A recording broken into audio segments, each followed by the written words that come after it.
Hello everyone, now come to the very interesting question of circle. That is, A is a point at a distance 13 centimeter from the center O of a circle of radius 5.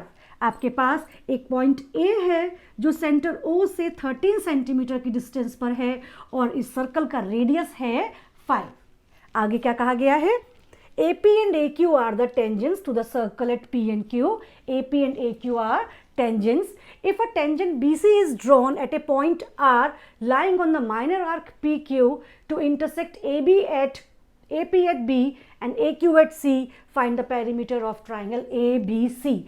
AP और AQ tangents हैं और अगर circle के point R से एक tangent draw किया गया BC तो ये AP को B पर कट करता है और AQ को C पे इंटरसेक्ट करता है. तो इस तरह से आपके पास जो ट्राइंगल ABC आया, आपको इसका पेरीमीटर फाइंड करना है. मैं एक बार क्वेश्चन फिर से रिपीट करती हूँ. आपके पास एक सर्कल है, सर्कल का सेंटर है O, रेडियस है 5, O से 13 सेंटीमीटर की डिस्टेंस पर एक पॉइंट है A.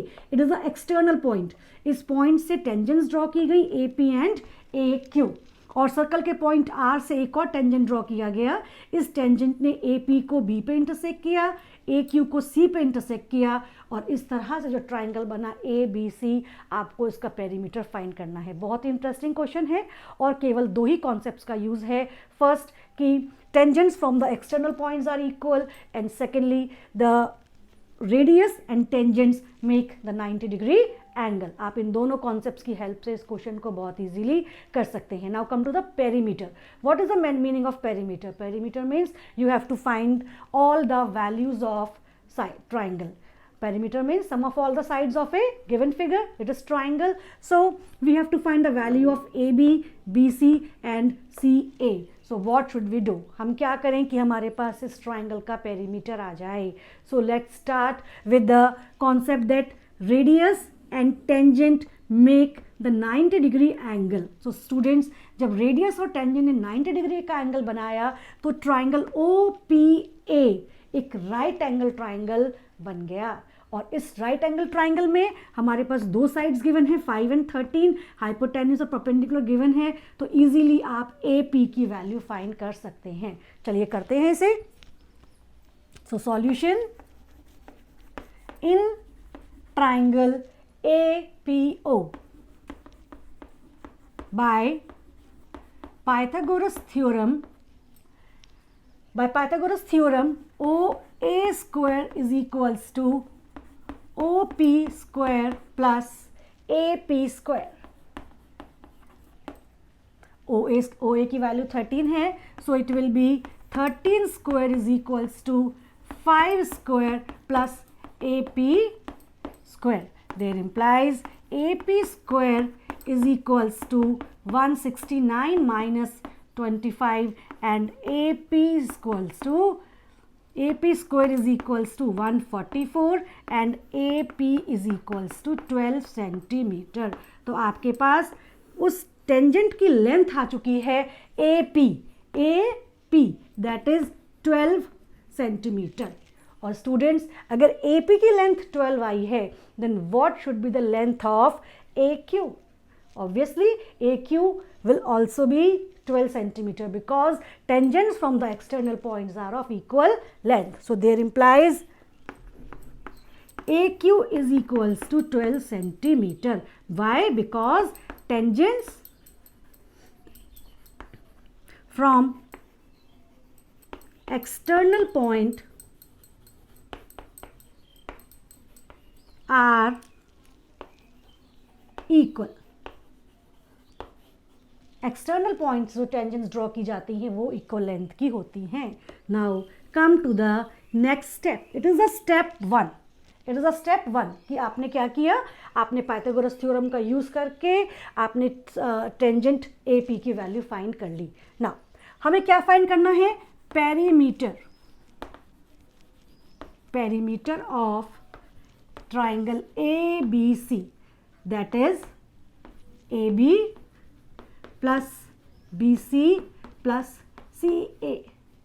राइट. अब कुछ समझ में नहीं आ रहा कि कैसे इसकी साइड्स की वैल्यू निकाली जाए, लेकिन हम एक काम कर सकते हैं. तो हम ये BC के प्लेस पे हम लिख सकते हैं BR प्लस RC, लिख सकते हैं या नहीं? लिख सकते हैं। तो हमने क्या किया, AB को तो एज इट इज छोड़ा, BC के प्लेस पे हमने लिखा BR plus RC, right, plus CA। अब क्या करें, BC के प्लेस पे हमने BR प्लस RC तो लिख दिया।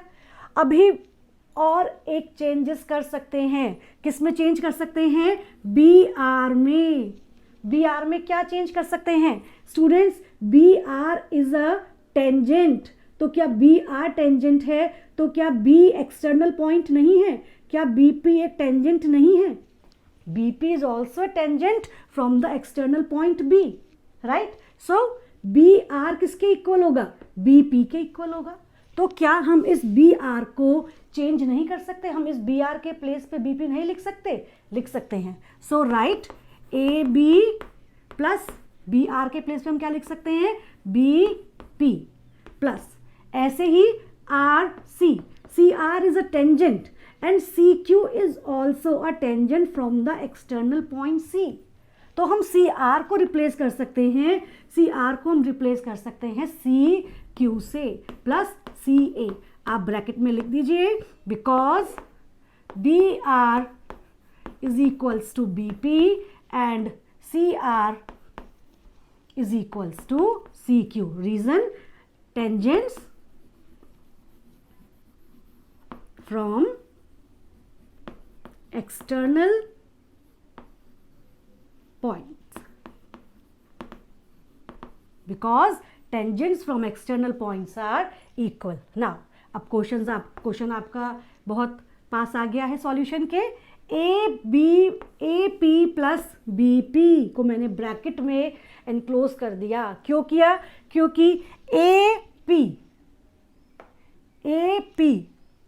It is AB plus BP, AB plus BP के प्लेस पे मैं क्या लिख सकती हूँ? AP। और CQ plus CA plus CQ के प्लेस पे हम क्या लिख सकते हैं? AQ। तो आप देखिए, जो पेरीमीटर फाइंड करना था ट्राइंगल ABC का, AB plus BC plus CA, वो किसी साइड की वैल्यू ना फाइंड करके जो हम प्रॉपर्टीज पता है टेंजेंट्स की, उसकी हेल्प से हमने पेरीमीटर फाइंड कर लिया। तो आप देखिए, हमने BC को लिखा BR प्लस RC, फिर BR को हमने चेंज करके BP लिखा, CR को चेंज करके CQ लिखा, क्योंकि एक्सटर्नल पॉइंट से जो टेंजेंट्स होती हैं वो इक्वल होती हैं। उसके बाद हमने AB प्लस BP, आप फिगर में देखिए, AB प्लस BP को आप लिख सकते हैं AP, और CQ प्लस CA को आप लिख सकते हैं AQ। और AP की लेंथ हम पहले ही फाइंड कर चुके हैं, AP is 12 centimetre and AQ is also 12 centimetre. तो AP के प्लेस पे 12 आया, AQ के प्लेस पे 12 आया, and 12 plus 12 is equals to 24 centimetre. So perimeter of triangle ABC is equals to 24 centimetre. It is the answer. आपको समझ में आ गया होगा कि हमने ट्राइंगल ABC का पेरीमीटर कैसे निकाला, कौन से कॉन्सेप्ट्स यूज़ किए। केवल दो कॉन्सेप्ट के यूज़ से, कि रेडियस और टेंजेंट से 90 डिग्री का एंगल बनता है और एक्सटर्नल पॉइंट से बनने वाली टेंजेंट्स इक्वल होती हैं। केवल इन्हीं दो कॉन्सेप्ट्स का यूज़ करके हमने अपने क्वेश्चन को ईजिली कर लिया। Now come to the next question.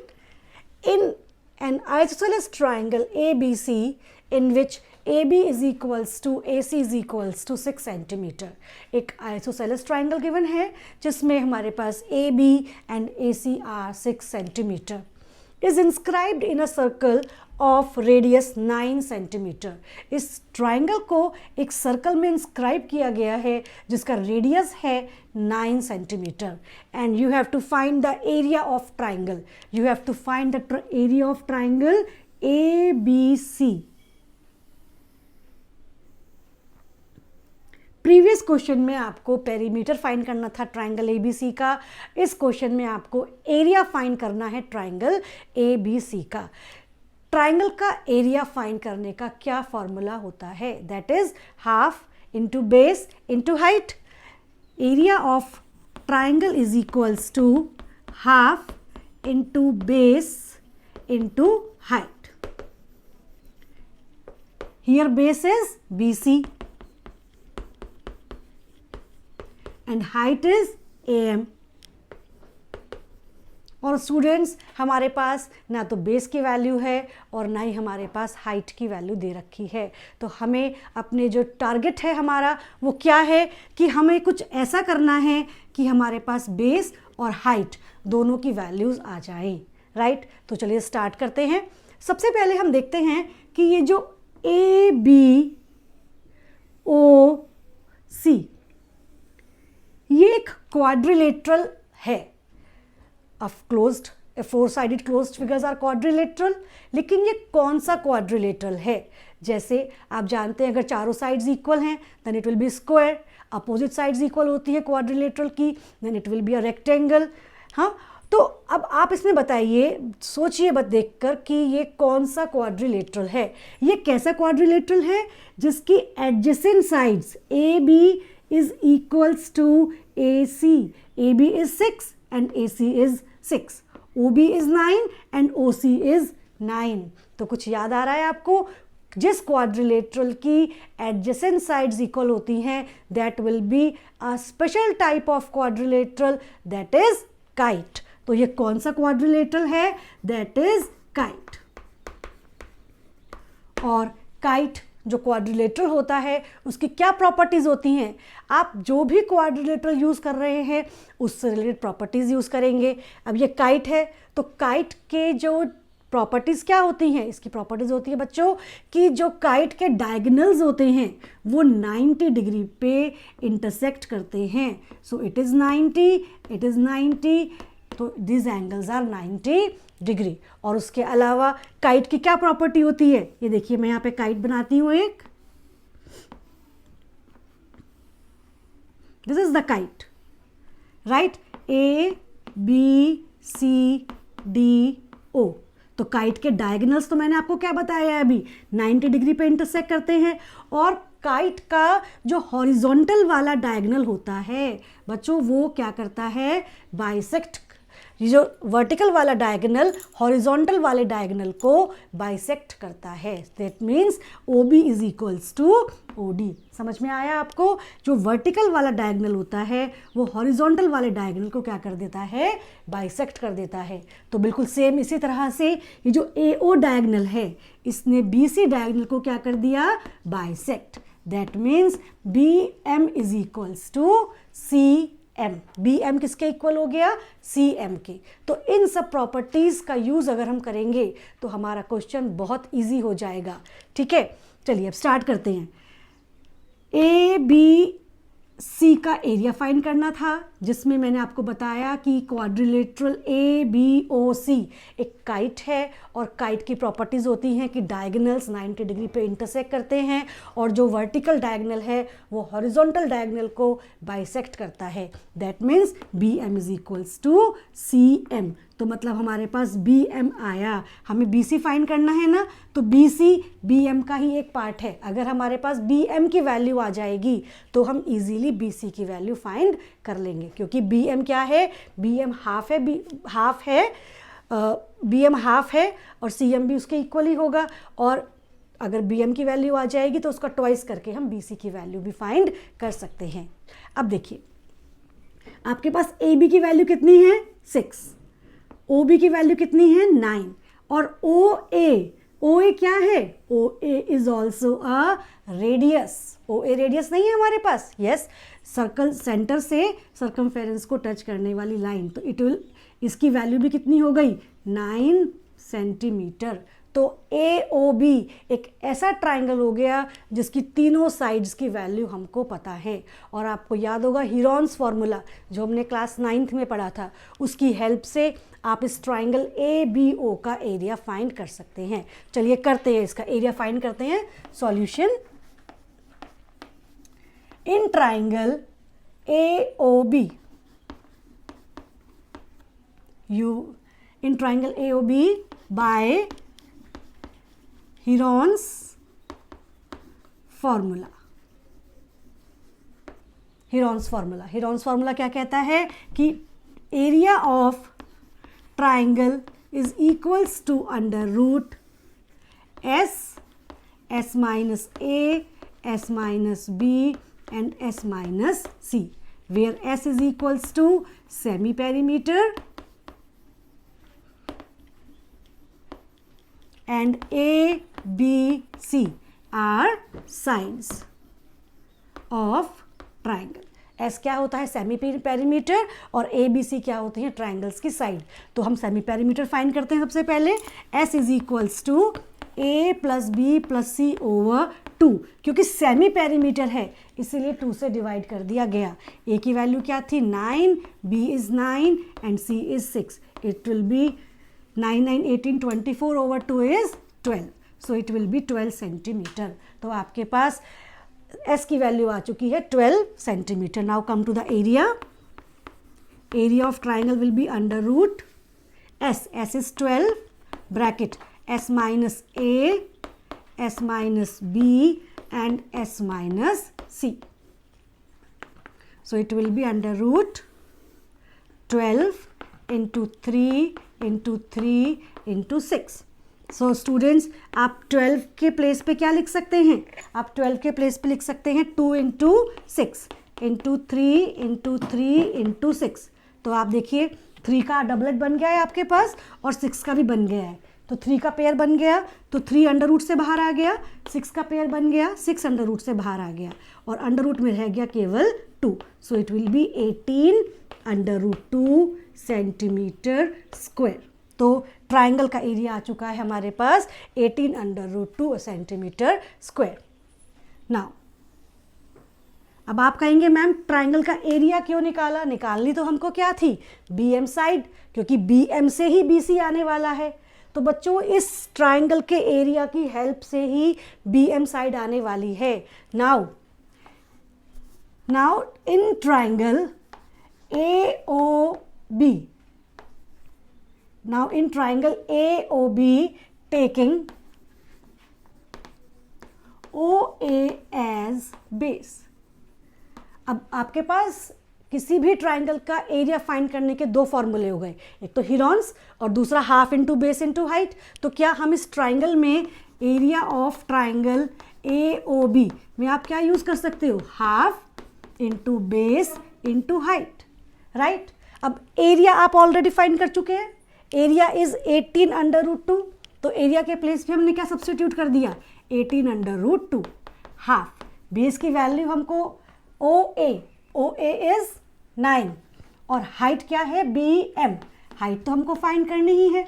So it will be, अब सिंप्लीफाई कर लीजिए, 36 under root 2 over 9 is equals to BM and there implies BM is equals to 4 under root 2 centimetre. और स्टूडेंट्स अगर BM की value 4 under root 2 आ गई तो BC क्या है? BC is twice of BM, क्योंकि काइट की प्रॉपर्टीज यही थी कि जो हॉरिजॉन्टल वाला डायगोनल है वो बाइसेक्टेड होता है. So that is 2BM and 2 into 4 under root 2. There implies BC की वैल्यू आपके पास आ चुकी है 8 अंडर रूट 2 सेंटीमीटर. एक टारगेट हमारा हो गया कंप्लीट कि हमारे पास बेस की वैल्यू BC की वैल्यू आ गई. अभी हमें क्या चाहिए? अभी हमें AM और चाहिए. तो AM निकालना तो बहुत इजी है. आप देखिए AMB एक कैसा ट्राइंगल हो गया? Right angle triangle. बच्चों जब तक आप इसमें काइट की प्रॉपर्टीज नहीं लगाएंगे तो ना आप बेस फाइंड कर सकते हैं और ना ही आप परपेंडिकुलर फाइंड कर सकते हैं, क्योंकि उसी प्रॉपर्टी को यूज करके हमने BC की वैल्यू फाइंड की और उसी प्रॉपर्टी को की 90 डिग्री पर इंटरसेक्ट करते हैं हम परपेंडिकुलर की वैल्यू फाइंड करेंगे. So this is 9. So let us suppose if this is x, if MA is x, then OM is 9 minus x, right? तो अब आप ट्राइंगल AMB में पाइथागोरस थ्योरम यूज कर सकते हैं. In triangle AMB triangle AMB में Pythagoras use कीजिए. That is AB square is equals to BM square plus AM square. AB is 6, so it will be 36. BM की value क्या आई थी हमारे पास? BM is 4√2. BM के प्लेस पे हमने क्या रखा? 4√2. दैट इज 4√2 whole square plus AM square. तो इसे सिंप्लीफाई करते हैं. 36 is equals to 4 4 are 16 to the 32. So it will be 36 minus 32 is equals to AM square. That is AM square is equals to 4 and AM is equals to 2 centimetre. तो students लीजिए, आपके पास AM की value भी आ चुकी है, right. Pythagoras theorem का use करके हमने AM की वैल्यू भी फाइंड कर ली. और अब आप BC that is 8√2, AM that is 2 centimetre. इन दोनों की वैल्यूज हम फॉर्मूले में रख देंगे. It will be half into base. Base is 8√2 and what is height? Height is 2. 2 से 2 cancel out हो गया. Then area of triangle will be 8√2 centimeter square. That is the area of triangle ABC. आपको clear हो गया होगा. हमने सबसे पहले क्या किया? सबसे पहले हमने काइट की प्रॉपर्टीज़ लगाई. उस काइट की प्रॉपर्टीज़ से हमारे पास हमें पता लगा कि जो हॉरिजॉन्टल वाला डायगोनल है उसको बाइसेक्ट कर देता है वर्टिकल वाला डायगोनल, और दोनों डायगोनल्स 90 डिग्री पे इंटरसेक्ट करते हैं. उसके बाद हमने हीरोन्स फार्मूला का यूज़ किया. स्टेप 1 में हमने क्या किया? हीरोन्स फार्मूला का यूज़. हीरोन्स फार्मूला के यूज़ से आपने ट्राइंगल AOB का एरिया फाइंड किया. ट्राइंगल AOB का एरिया फाइंड करके आपने उसको एक दूसरे फार्मूला जो कि half into base into height होता है उसकी हेल्प से आपने BM की वैल्यू फाइंड की. BM की वैल्यू आ गई तो हमने BC की वैल्यू फाइंड की. उसके बाद पाइथागोरस यूज़ करके हमने AM की वैल्यू फाइंड की और इन दोनों वैल्यूज़ को हमने फॉर्मूले में रख दिया. तो इस तरह से हमारे पास ट्राइंगल ABC का एरिया आ गया 8√2 सेंटीमीटर स्क्वायर.